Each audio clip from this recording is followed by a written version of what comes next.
loaded up on routes into the mountains as drivers headed to the high country to check out the fall colors. On 285, people were in traffic jams as early as 9:20 in the morning. Some grim numbers there show 285 has more crashes and deaths per mile than I-70 into the mountains, more than a third more.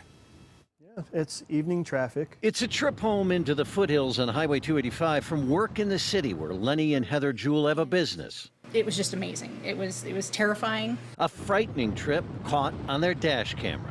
I hear Heather gasp, and that's all. Whoa. Yeah. The driver of an SUV tearing through traffic, splitting cars into their lanes and driving on, banging into cars up the road until he was finally stopped miles away. I mean, you've been living up there for 4 years. Yeah. Has it gotten worse? Yes. A lot worse.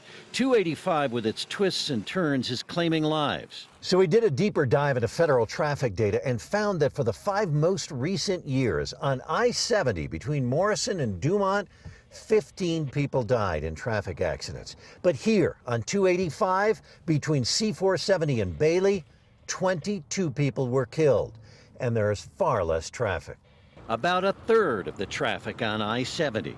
Yet traffic volume is expected to increase 15% in the next 10 years. Is it a dangerous road? Oh, it's extremely dangerous because it was never built for the amount of traffic that it's handling right now. Bailey resident Bill Bruner has pulled together meetings with lawmakers and CDOT.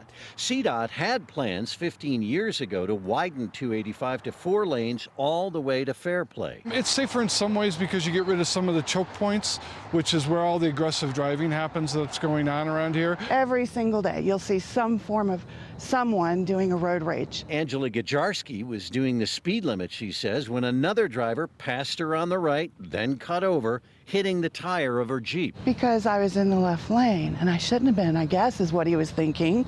After they pulled over, a disagreement followed. So he's arguing with you. Arguing with me, telling me it was my fault. To her, drivers seem to have changed. Because of the traffic and the accidents and the people who just feel like it's all about them. CDOT does have plans for some widening and passing lanes, but the money for major change just isn't there. And the people who drive it every day are well aware of it. It's only going to get worse, and it's going to take more people to die before something really gets done. Now, improvements to Highway 285 were included in Propositions 109 and 110 last year. You remember that? But voters turned both of those propositions down. Now, there's a list of the history of work on 285 and what CDOT is planning to do in the article I posted on our website at cbsdenver.com. Fascinating story. I feel for the people on the roads because you just never know what someone's capable of. Well, there's so much difference in the way people drive now. Right. Like people have, they want to go fast, and it's a growth story really, because it's part of our growth, and there's more congestion, and people are less patient these days. There's that component. Sure. There's distracted driving, which we really didn't even get at. Right. So there's all of that combined in there. And I suspect more of it to come as we continue to grow here. Yeah, it seems like it.